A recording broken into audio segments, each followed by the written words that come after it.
Bismillahirrahmanirrahim. Assalamualaikum warahmatullahi wabarakatuh.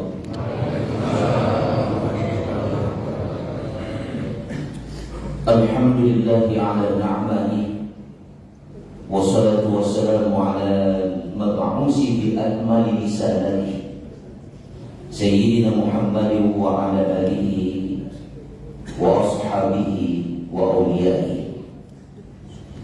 قال الله تعالى في القرآن الكريم إن في خلق السماوات والأرض واختلاف الليل والنهار لآيات لأولي الألباب الذين يذكرون الله قياما وقعودا وعلى جنوبهم ويتفكرون في خلق السماوات والأرض ربنا ما خلقت هذا باطلا Subhanaka faqina adzaban nar. Sallallahu alaihi. Bapak Imam, Ketua dan seluruh pengurus Badan Kemakmuran Masjid yang kami muliakan, yang kami hormati tokoh-tokoh masyarakat, alim ulama, guru-guru kami, kemudian yang kami hormati koordinator dan seluruh jamaah Zul Arafah yang berhadir, kemudian yang kami hormati teman-teman daripada Gada Dai baik Kota Banda Aceh maupun provinsi, kemudian teman-teman dari Gerakan Pemuda Subuh, Ormas Islam yang hadir, mungkin juga ada Bapak Wakil Wali Kota dengan seluruh jajaran yang telah berhadir di masjid yang mulia ini. Kemudian mohon maaf untuk tidak kami sebutkan satu persatu semua kita yang berhadir. Mudah-mudahan Allah limpahkan berbagai macam rahmat dan karunia-Nya kepada kita. Dengan mengucapkan alhamdulillahirabbil alamin, seraya kita memanjatkan puji dan syukur kita kehadiran Allah Subhanahu wa taala atas limpahan rahmat dan karunia-Nya kepada kita sekalian. Sehingga dengan itu kita menyampaikan doa, selawat dan salam kepada junjungan alam Nabi besar Muhammad SAW, kepada keluarga dan sahabat beliau sekalian, dengan ucapan Allahumma shalli ala sayyidina Muhammad wa ala alihi wa ashabihi ajma'in. Hadirin kaum muslimin jamaah salat subuh yang dirahmati Allah. Dalam lintasan sejarah umat Islam, bulan Muharram yang beberapa hari yang lalu telah kita tinggalkan mengandung banyak catatan kegemilangan. Kenapa hadirin? Karena awal dimulainya babakan baru bagi perjalanan dakwah Islam setelah Rasulullah 13 tahun di kota Mekah. Kemudian atas perintah Allah Subhanahu wa taala, Rasulullah SAW menempuh sebuah langkah yang sangat revolusioner. Beliau hijrah dari kota Mekah Al-Mukarramah ke kota Madinah Al-Munawwarah yang pada saat itu masih bernama kota Yasrib. Ada beberapa alasan yang bisa kita majukan untuk menjelaskan langkah Nabi yang sangat revolusioner ini. Yang pertama, hadirin yang mulia, kalau kita merujuk beberapa kitab sejarah klasik, di dalamnya disebutkan bahwa ketika kakek Abdul Muthalib meninggal dunia, supremasi kekuatan politik dan kekuasaan pemerintahan jatuh ke tangan Pamanda Abi Thalib. Kita mengetahui bahwa Abi Thalib Pamanda Rasulullah SAW selalu menjadi tameng, menjadi benteng, pelindung dan pendukung dakwah Nabi besar Muhammad SAW. Hadirin yang dirahmati Allah Subhanahu wa taala. Kakek Abdul Muthalib di dalam hidupnya beliau menjadi penjaga masyarakat. Beliau adalah pelindung warga yang ada di kota Mekah. Ketika itu jumlahnya belum begitu ramai, tapi beliau sebagai penjaga, beliau ada seorang wali kota di kota Mekah. Dalam konteks politik di saat itu, beliau memiliki kekuatan itu. Maka ketika beliau meninggal dunia, kekuatan politik itu diserahkan kepada Abu Thalib. Maka pada suatu kesempatan Abu Thalib menyatakan bahwa siapa saja yang mengganggu keponakan Muhammad, berarti mereka mengganggu diriku. Dan siapa yang mengganggu diriku, berarti mereka mengganggu keluarga besar. Siapa yang diayomi oleh Abu Thalib? Bani Hashim dan Bani Abdul Muthalib. Pernyataan Abu Thalib itu adalah perlindungan mutlak kepada diri Nabi Muhammad SAW. Maka di saat itu hadirin yang mulia, tidak ada tindakan kekerasan, tidak ada tindakan anarkisme untuk menghalang-halangi dakwah Nabi Muhammad SAW. Tokoh-tokoh ini hanya melakukan pendekatan persuasif. Abu Jahal, Abu Lahab, termasuk orang kaya raya di saat itu yang bernama Abi Sufyan. Pendekatan yang dilakukan persuasif. Pada suatu ketika mereka datang kepada Abu Thalib, wahai Abu Thalib, engkau ini pemimpin kami, engkau ini adalah pelindung kami. Demi agama nenek moyang kita, kau sampaikan kepada keponakan Muhammad agar dia mau menghentikan dakwahnya. Itu yang disampaikan oleh para tokoh. Apa yang diinginkan oleh Muhammad? Tahta kekuasaan. Kami berikan tahta kekuasaan itu kepada Muhammad. Dia ingin harta kekayaan. Kami kumpulkan seluruh harta kekayaan di kota Mekah ini. Kemudian kami berikan, kami serahkan kepada Muhammad. Dia ingin perempuan jelita. Kami kumpulkan pula perempuan yang jelita di kota Mekah ini. Kemudian kami berikan kepada Muhammad. Asal saja Muhammad itu mau menghentikan dakwahnya. Maka lagi-lagi hadir Abu Thalib pelindung Nabi. Abu Thalib itu pendukung dakwah Nabi. Dia menyampaikan itu kepada Muhammad. Ternyata Muhammad SAW tidak pernah terperdaya dan tidak pernah tergiur dengan rayuan tersebut, dengan godaan itu, baik itu tahta kekuasaan, harta kekayaan, maupun perempuan-perempuan jelita. Dalam kehidupan kita hari ini, hal tersebut juga menjadi godaan utama bagi kita. Kalau tidak dengan tahta kekuasaan, mereka menggoda kita dengan kekayaan. Kalau tidak dengan itu, dengan perempuan dan seterusnya. Dan itu yang terjadi. Tokoh-tokoh besar dunia juga terpengaruh dengan tiga rayuan dunia tadi. Kalau tidak dengan kekuasaan, mereka terpengaruh. Yang akhirnya mereka juga terpengaruh dengan perempuan jelita. Napoleon Bonaparte, dia terpengaruh dengan rayuan perempuan. Begitu juga tokoh-tokoh dunia yang lain. Tapi Nabi Muhammad SAW tidak terpengaruh dengan godaan dunia tersebut. Hadirin yang mulia, bayangkan setelah Abu Thalib meninggal dunia, kekuasaan politik jatuh ke tangan Abu Lahab. Namanya tersebut di dalam Al-Quran. Tabat yada Abi Lahab wa tab. Celakalah kedua tangan Abu Lahab, sungguh celaka dia. Apa yang dilakukan pertama sekali oleh Abu Lahab? Mencabut perlindungan mutlak dari kalangan Bani Hashim dan Bani Abdul Muthalib terhadap diri Rasulullah Muhammad SAW yang sebelumnya telah beliau dapatkan dari paman dan Abu Thalib.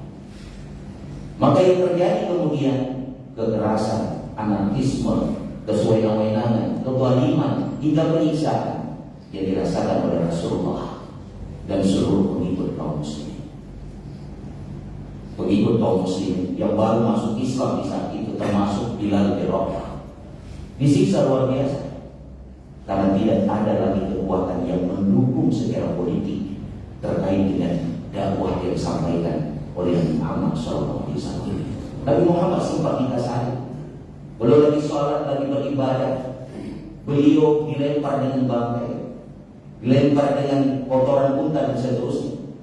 Tindakan anarkisme, tindakan kekerasan terjadi luar biasa di saat itu pasca meninggalnya Abu Thalib.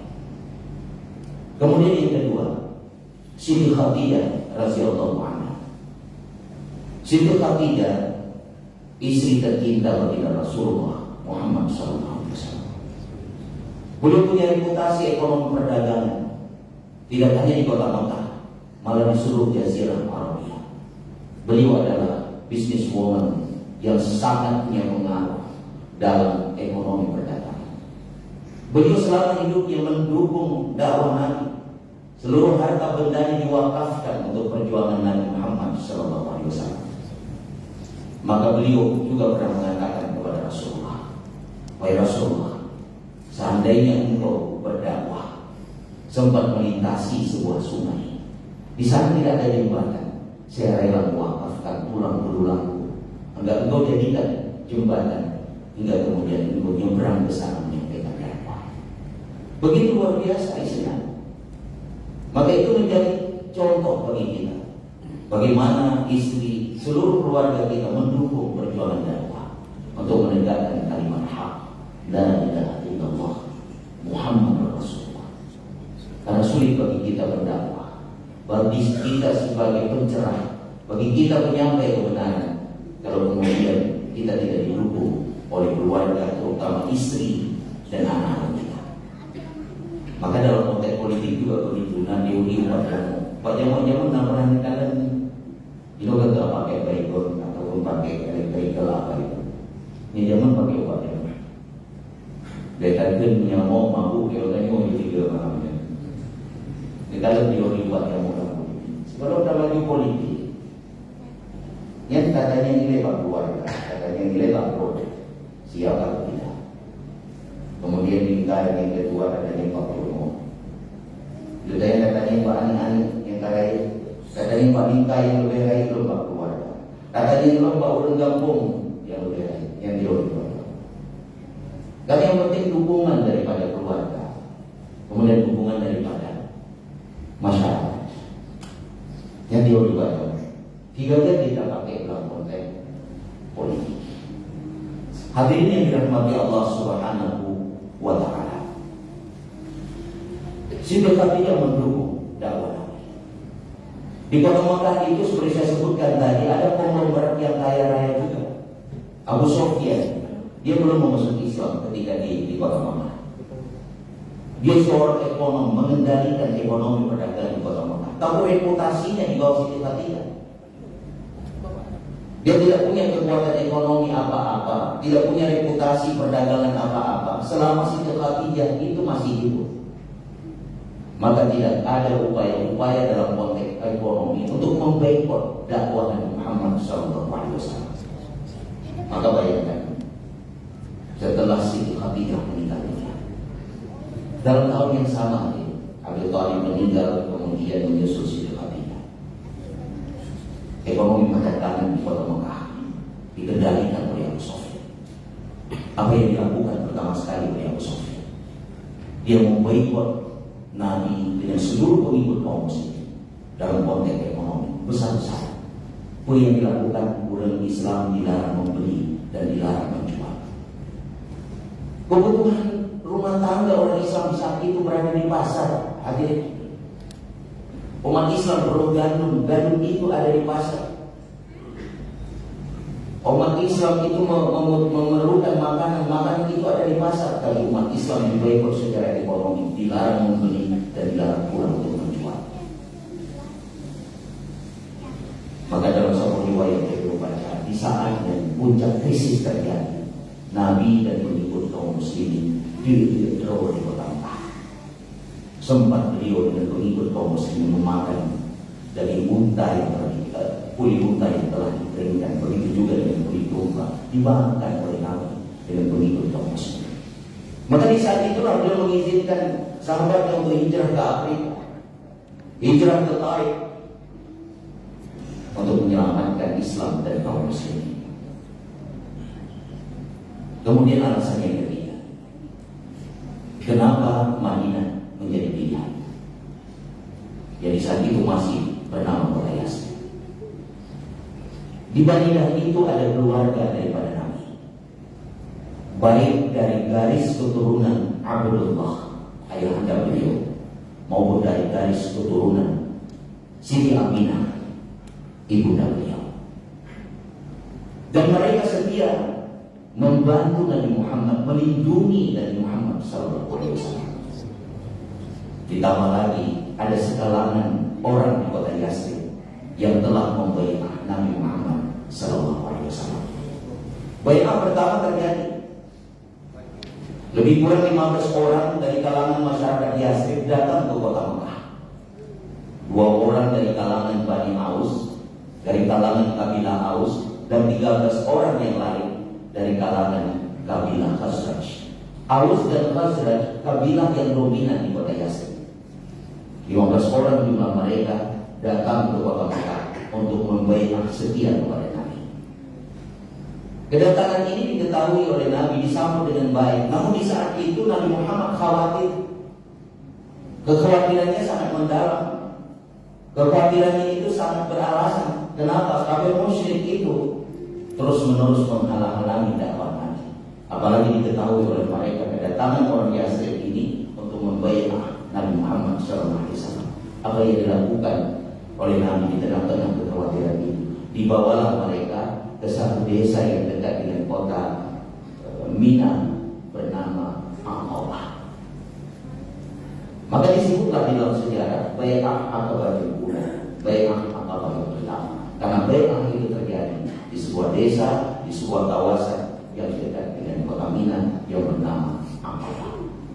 Isi butir daripada Bai'ah itu, mereka terus membela Rasulullah dan melindunginya selama-lamanya.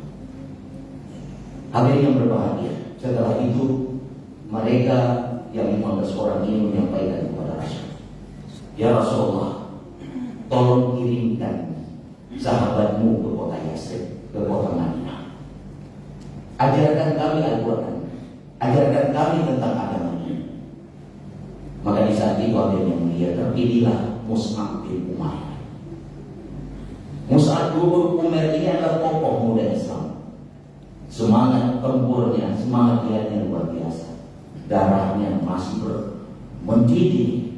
Ketika diajak untuk berjihad, dia yang paling depan. Ketika perang Uhud, dia menjadi panglima saat itu. Salah seorang panglima perang ketika perang Uhud terjadi. Dia yang mengibarkan bendera Rasulullah. Dia memegang dengan tangan kanan, tertembas tangan kanannya. Dia pegang bola dengan tangan kiri, terpotong tangan kirinya.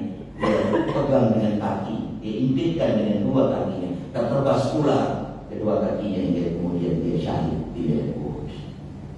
Rasulullah mengatakan, ketika melakukan pemeriksaan atau inspeksi setelah perang itu, satu persatu dilihat jasad yang syahid, termasuk paman Hamzah bin Abdul Muthalib. Terlihat di sana Mus'ab bin Umair. Mus'ab bin Umair di saat itu terbujur kaku sebagai syuhada. Tidak ada satupun yang bisa menutup secara sempurna orang daripada Mus'ab bin Umair. Nasi Khadijah yang ngaku telah ngaku dari buat di pusat, dari bumi di tubuh, hanya sempurna orang untuk ditutupi. Nabi luar biasa memuji dan memuja Mus'ab bin Umair. Kemudian dia mengambil beberapa daun yang ada di sekitar jasad syuhada Mus'ab bin Umair. Kemudian ditutupilah jasadnya hingga sempurna orang. Kemudian orangnya itu menjadi sempurna kembali. Begitu perjuangan Mus'ab bin Umair. Alhamdulillah saat itu, sebelum beliau menjadi syuhada di medan Uhud, beliau dipilih untuk diputus dan dikirim ke Madinah Munawwarah. Satu misi untuk mengajarkan Al-Quran dan agama di sana. Hampir 1 tahun Mus'ab di sana. Lantas kemudian 75 orang dari kalangan orang-orang di Madinah pergi ke kota Mekah kembali untuk melakukan bai'ah yang kedua. Mus'ab bin Umair bersama mereka. Lagi-lagi dengan kekhawatiran yang mendalam, Rasulullah membawa mereka ke Aqabah, satu desa yang dekat dengan Mina. Kemudian lahirlah apa yang disebut dalam sejarah Bai'ah Aqabah Tsani, yaitu Bai'ah Aqabah yang kedua. Secara keseluruhan butir kandungan dalam bai'ah itu sama, melindungi Nabi Muhammad Sallallahu Alaihi Wasallam. Hal yang mulia, ketika 75 orang-orang Madinah ini mau kembali, Rasulullah Sallallahu Alaihi Wasallam memanggil Mus'ab bin Umair. Mus'ab, bagaimana kondisi kota Madinah? Bagaimana keadaan kota Yasrib? Mus'ab bin Umair karena ditugaskan hampir 1 tahun di sana, beliau menyampaikan sejarah komprehensif kondisi kota Yasrib, sejarah politik, sejarah ekonomi, sosial, kemasyarakatan, dan seterusnya. Beliau menyampaikan, beliau mengatakan, ya Rasulullah, di kota Yasrib itu ada 2 kabilah utama. Kabilah itu adalah kabilah Aus dan Khazraj. Mereka itu berprofesi sebagai pedagang dan mereka mendominasi dalam konteks perdagangan. Kondisi masyarakatnya adalah kondisi di mana mereka itu saling bertentangan, saling bermusuhan, dan permusuhan itu sudah terjadi berbilang tahun lamanya. Tidak ada seorang pun yang bisa mendamaikan mereka, karena prinsip mereka yang mendamaikan mereka itu adalah orang yang bukan dari kalangan mereka. Maka saran saya, wahai Rasulullah, kedatangan engkau nantinya ke kota Yasrib adalah kedatangan yang tepat pada waktu yang tepat. Engkau ya Rasulullah akan mampu mendamaikan mereka. Maka kira-kira dapat kita simpulkan kedatangan Nabi untuk hijrah ke sana mendamaikan kabilah Aus dan Khazraj, the right man in the right place and time. Orang yang tepat datang pada tempat dan waktu yang tepat pula. Itu yang dimapping, itu yang dipetakan, itu yang dijelaskan oleh Mus'ab bin Umair tentang kondisi sosial masyarakat di sana. Kemudian yang kedua, Mus'ab bin Umair juga menjelaskan, ya Rasulullah,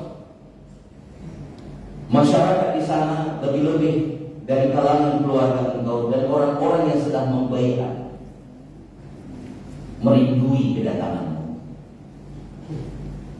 Mereka sedang menanti kepemimpinanmu, kata Mus'ab bin Umair. Mereka menginginkan agar engkau bersegera pindah ke kota Yasrib, karena mereka begitu rindu kepemimpinan dan kedatanganmu di kota Yasrib. Ternyata ketika Mus'ab bin Umair berada hampir 1 tahun di sana, di seantero kota Madinah, nama beliau disebut-sebut oleh mereka. Walaupun di kalangan tertentu para elit yang ada di sana, di kalangan orang Yahudi, orang Nasrani, tidak berkeinginan Nabi Muhammad SAW datang ke kota Madinah. Kekhawatirannya sangat beralasan, karena secara politik ekonomi mereka berkuasa. Ketika datang Nabi Muhammad SAW, dikhawatirkan kekuasaan itu akan hilang. Karena lagi-lagi, karena mereka menginginkan agar kondisi kota Yasrib itu kondusif demi ekonomi perdagangan berjalan lancar, terpaksa mereka menerima Nabi Muhammad SAW. Hadirin yang mulia, karena kerinduan itulah, karena keinginan itulah, kemudian ketika Nabi hijrah ke sana, di pintu gerbang kota Yasrib ditunggu oleh masyarakat dengan penuh kerinduan.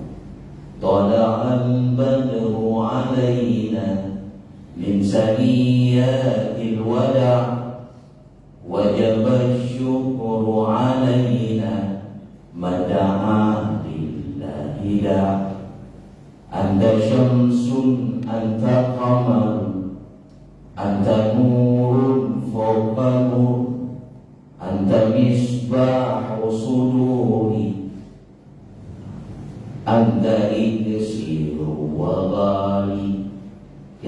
dan syair yang dibaca. Disambut Rasulullah dengan rombongan kaum muhajirin dengan gegap gempita. Kenapa? Dia orang yang ditunggu-tunggu dan dinantikan oleh mereka. Perbedaan politik. Kira-kira kita jalan-jalan juga di Singapura atau cek ke wali kota, cek ke bupati atau cek ke anggota dewan. Karena everything is politik. Berlanjutnya teman-teman politik, dipolitisasi lagi. Survei dulu. Ingin jalan dia kecil, survei dulu kenapa? Tak survei kedua atau peneliti survei. Begitu yang dilakukan oleh Rasul, dia mengirim musnah. Hasil survei musnah, ternyata Rasulullah orang yang ditunggu bermimpiannya. Survei dulu kata masyarakat. Ada tidak nama kita disebut-sebut, digelung-gelungkan kata orang Melayu. Diharapkan kepemimpinan kita. Kalau itu yang terjadi dalam konteks sosial kemasyarakatan, bismillah lanjutkan. Kalau tidak, dari awal mengundurkan diri dan menjauh. Yang sampai kemudian kita disumpah serapahkan oleh masyarakat, dicaci maki oleh mereka. Ini yang terjadi. Maka ini menjadi pelajaran ini. Bagaimana ketika Rasulullah mengutus Mus'ab, salah satu misi yang beliau emban, beliau melakukan survei, melakukan pengamatan penelitian, hingga kemudian secara sosial kemasyarakatan ternyata memang Rasulullah adalah pemimpin yang dinanti, yang ditunggu kepemimpinannya. Yang pelajaran. Nah, ada lagi yang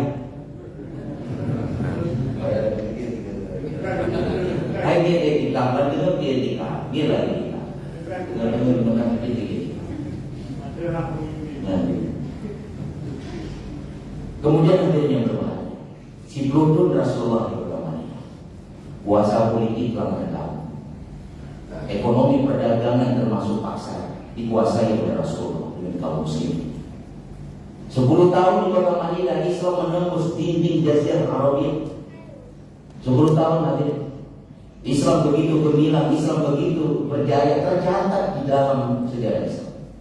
10 tahun lama. 1 abad setelah masa perkembangannya atau 100 tahun, Islam memasuki seluruh dataran Eropa, memasuki Bizantium, memasuki Persia. Hampir 2/3 belahan bumi ketika itu menjadi mercusuar di bidang ilmu dan peradaban manusia. Itu yang terjadi. Kenapa? Islam begitu berjaya, begitu gemilang di saat itu karena kuasa politik telah menjauh pemerintah Islam. Karena ekonomi perdagangan termasuk pasar itu dikuasai oleh pemerintah Islam. Namun apa yang terjadi ketika kekhalifahan Turki Utsmani 1924 jatuh dan runtuh? Apa yang terjadi hari ini? Praktek politik, praktek ekonomi perdagangan dikuasai oleh orang-orang yang memang ingin menghancurkan Islam. Politik sekuler, politik liberal dan seterusnya, itu yang berkembang. Ekonomi kapitalis itu yang berkembang karena hanalilah kuasa ulil Islam. Maka perkara politik jangan kita anggap remeh, jangan kita anggap sesuatu yang biasa. Rasulullah telah menunjukkan kekuatan politik itulah yang menentukan kejayaan agama ini. Maka tunggu 3 dulu buat kita. Walaupun pilkada akan menjelang terima ilmu bikin duduk yang kampanye, tapi lo pegang rumah dengan politik main-main. Kita selalu sepede dengan politik. Nyaya muda buku buku. Wadai surah, wadai takluk bapak politik, sang-sang berbeda. Detil penjelasannya dalam konteks taharah, detil penjelasannya dalam konteks sholat, dalam konteks jaga haji dan sebagainya. Mereka bab politik sang-sang berbeda. Hampir surah sekarang. Bodoh yang lain. Orang dah bunyi-bunyi gara-gara politik. Karena sana 30 dia di karena pemilihan di pegang. Kayaknya udah pilih foto yang lucu dibayar. Yang pun dibayar. Karena nanti kalimatnya dibayar. Anda pernah menteri atau ulang kamu yang boleh kamu sih ngomong. Ya kamu menteri. Ayo dulu boleh dibayar. Kesediaannya yang melindungi yang dengan zaman dulu. Mas kira politik kemana? Yang perlu pegang. Money politik itu haram. Apapun alasan. Oh dulu kena pegang, bukan jadi menurut pegang aku tajuk kan. Kakin kan. Menyuruh punya pernyataan, menyatakan aku atau dari rimong untuk tujuan pemilihan yang nanti. Money politik itu haram. Maka lahir pemimpin hanajo.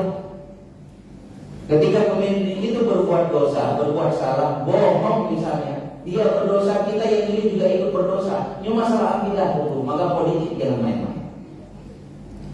Maka dari dalam siasat syariah kriteria pemimpin, dua di antaranya pemimpin Islam itu harus memiliki akidah yang benar, tauhid yang lurus. Yang kedua, dalam pikiran dan orientasi pikiran dia semata-mata hanya untuk kejayaan Islam dan kemaslahatan kaum muslim.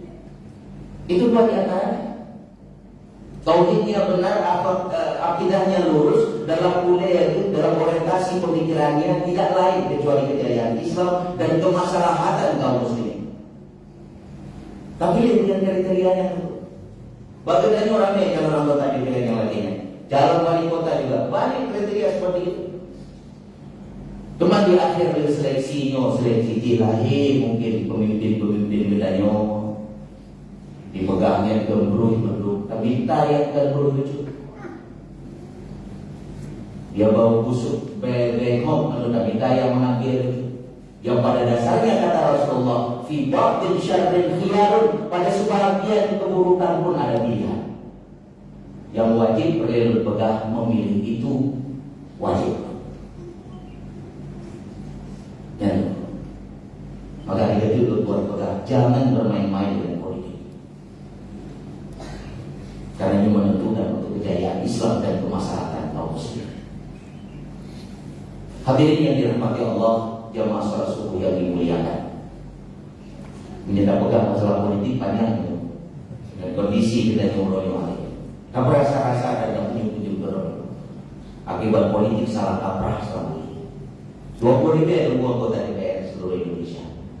Dari DPRK, kemudian DPR provinsi, kemudian DPD, 20 DPR seluruh Indonesia. Mayoritasnya muslim. Apa yang disuarakan untuk kejayaan Islam? Apa yang dapat disuarakan untuk kemaslahatan kaum muslimin hari ini?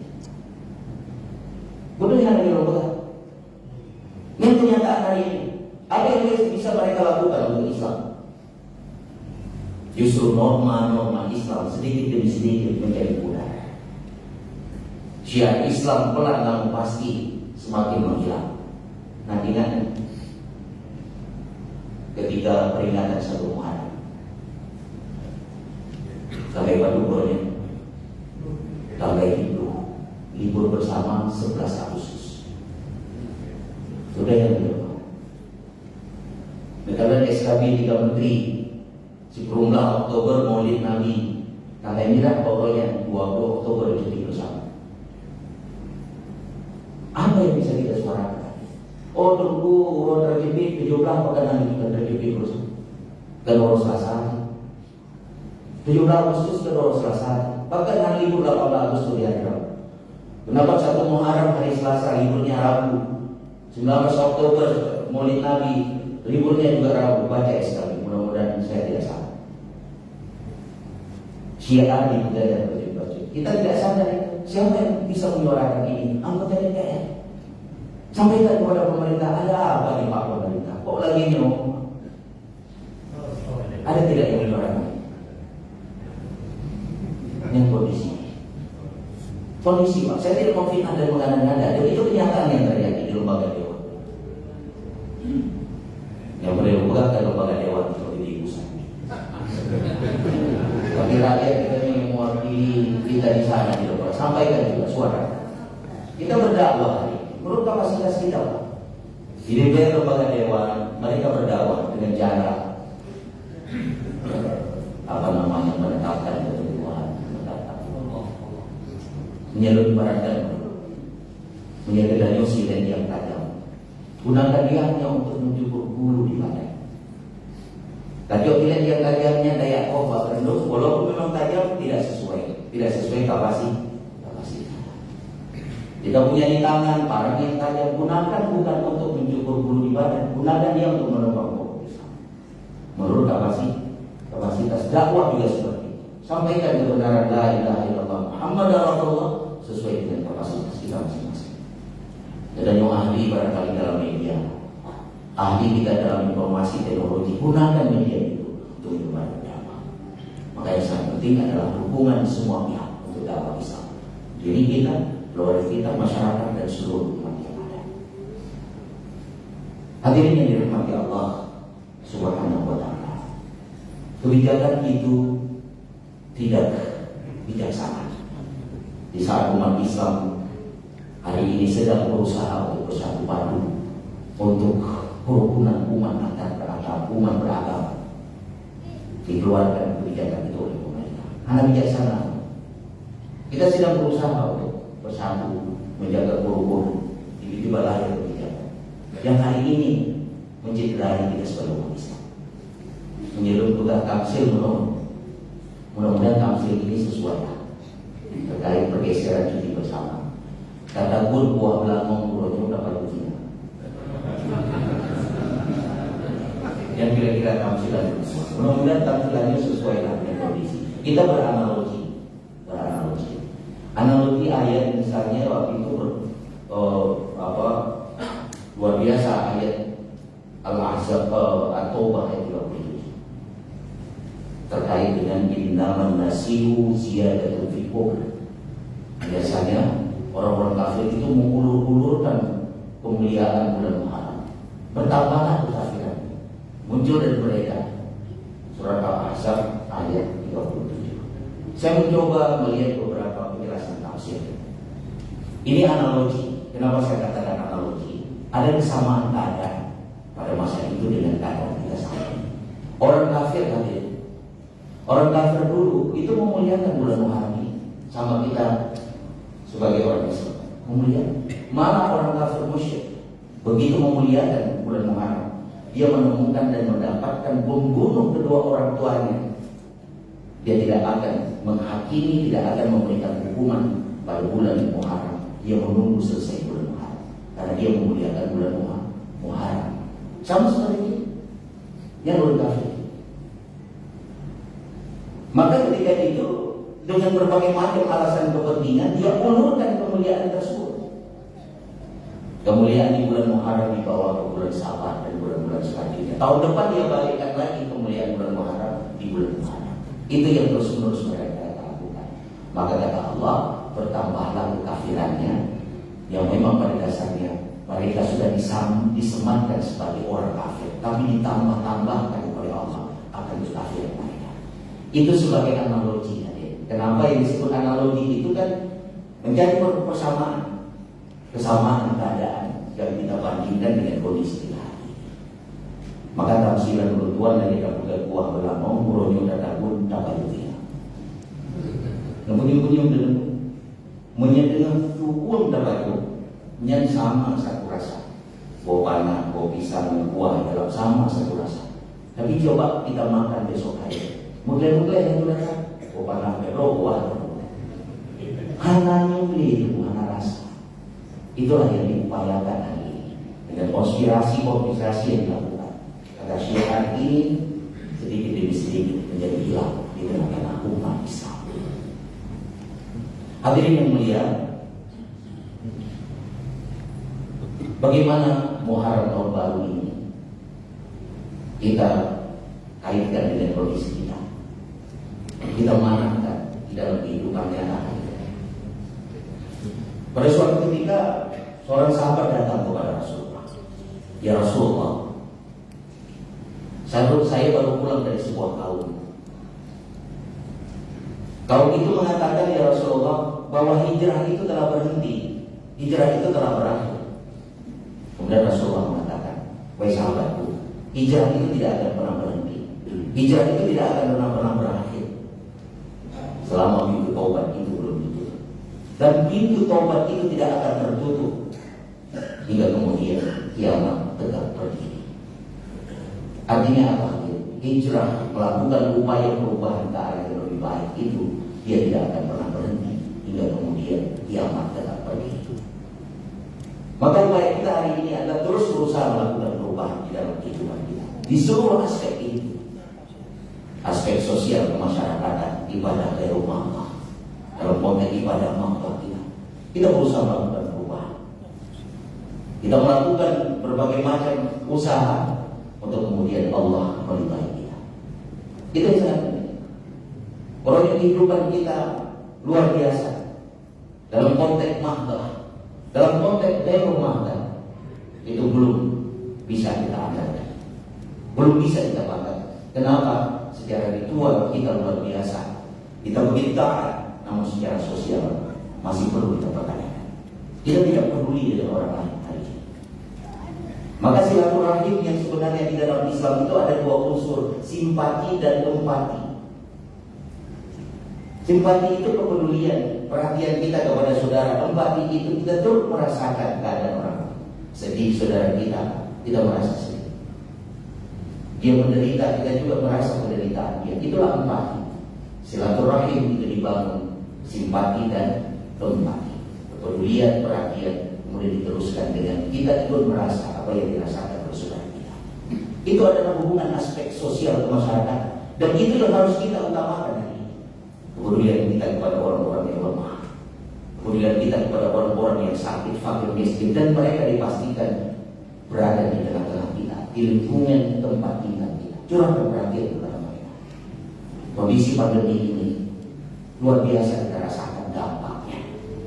Banyak orang jadi pengangguran, banyak orang yang hari ini secara penghasilan mereka sangat miskin, penghasilannya sangat minimal, kebutuhannya 20.000 satu hari.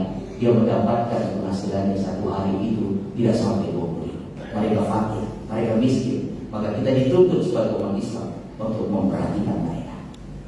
Ini yang harus kita utama. Hal Allah luar biasa. Salat kita, zikir, munajat kita, tahajud kita luar biasanya. Tapi dalam konteks di rumah, aspek sosial masyarakat ini belum bisa kita banggakan. Maka kesalahan spiritual harus dibarengi dengan kesalahan sosial. Hadirin yang berbahagia, mandu yang kita lakukan ini itu sebagai jariah, pahala yang terus mengalir, dan dialah yang akan terus mendampingi kita sampai kemudian kita bertemu dengan Allah Subhanahu wa Ta'ala. Itu yang harus mengalir. Sedekah jariah, ilmu yang bermanfaat, kemudian anak-anak yang soleh yang terus-menerus mendoakan kita. Hadirin yang berbahagia, informasi terkait kabar duka kita begitu bombastis hari ini. Nalimongko minimal grup WA tidak luput daripada pemberitaan dengan redaksi kalimat Inna lillahi wa inna ilaihi raji'un. Telah berpulang rahmatullah bulan bin bulan, telah berpulang rahmatullah bulan binti bulan. Ketika kita membaca kabar duka itu, apa yang terbayang di pikiran kita? Ada tidak bayangan dalam benak, dalam pikiran saudara, kolega, relasi, teman telah berpulang? Kapan saya akan menyusul? Bekal apa yang telah kita siapkan? Kita ini lagi antri menuju akhirat ini. Betul tidak? Lagi antri Pak. Ada yang 2 orang kita perlu menyusul. Maka kita tidak perlu bangga dengan popularitas, dengan jabatan, dengan nama besar kita. Tidak perlu kita banggakan. Di dunia kan tadi anak muda boleh ada kebanggaan dengan popularitas. Pujuk nomor 2. Pro terakhir kita hidup, bawahnya di Dewan di dia pengurus main, pengurus tadi semuanya, dan ibu dan beberapa yang lain. Itu umum tadi mana dari kau kalau start menawar dari pegawai keluarga kau umum main jauh apa menjadi ya kemana bukakan berkebayang bukan nomor ibu yang beli ibu anak ini nanti dia yang menawar jadi kembali banyak yang banyak ya dan baju buruk begini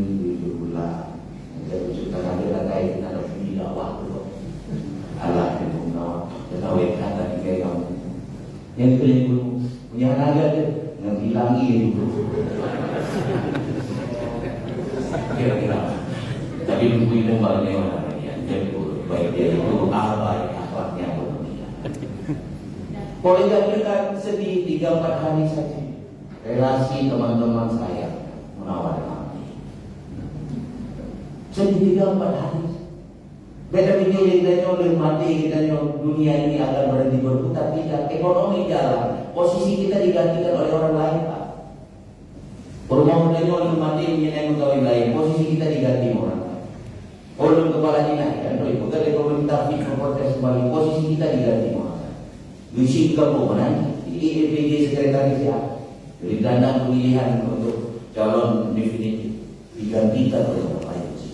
Jadi jangan perlu. Bahkan 3-4 hari selesai mereka mengenal kita. Maka berbuat baik agar setelah mati ada umur sanin, umur yang kedua, disebut kebaikan kita. Disebut kebaikan kita pasca kita mati itu doa menghenhe dalam alam barzah. Menghenhe tadi disebut kebaikan kita. Ustaz juga disebut kebaikan. Teman berbuat baik selama ini agar menjadi umur sanin, umur yang kedua begitu kan. Yang trip baju tunggu bak keluarga. Iban trip kenangan bak keluarga. Kabar nak kawi nak kawi 7, nak kawi 10, nak kawi 20, kawi 30 dan paling mungkin kawi itu. Lu kawi itu dicok di foto tadi namong ju dalam album. Menyenai ipek ke binti atau dalam alaman ini. Menyahana ibu mau betul ya begitu. Habis kenangan manusia, hingga kemudian kita berhadapan head to head dengan Allah Subhanahu Wa Taala. Apa yang kita bertanggungjawabkan kalau kita tidak memiliki amal soleh? Maka selama sisa hidup kita, ya semakin hari semakin dekat dengan pertanggungjawaban kita di hadapan Allah. Berbuat baik, beramal soleh, agar semua nanti kita di hadapan Allah Subhanahu Wa Taala kita mampu mempertanggungjawabkan bahwa bekal terbaik itu tidak lain adalah takwa kepada Allah Subhanahu Wa Taala. Waktu terlalu singkat untuk kita permainkan. Maka Sir Muhammad Iqbal, pemikir asal Pakistan, pernah mengatakan, jangan sesekali kita mempermainkan waktu, karena waktu masa itu adalah sesuatu yang sangat singkat untuk kita sia-siakan. Syekh Yusuf Al-Qaradawi dalam sebuah kitabnya Al-Waqtu fil Hayah, harfiah kita terjemahkan dengan detik-detik masa. Dia mengatakan bahwa sebuah makhluk di dunia ini perhiasan sementara sebelum mati.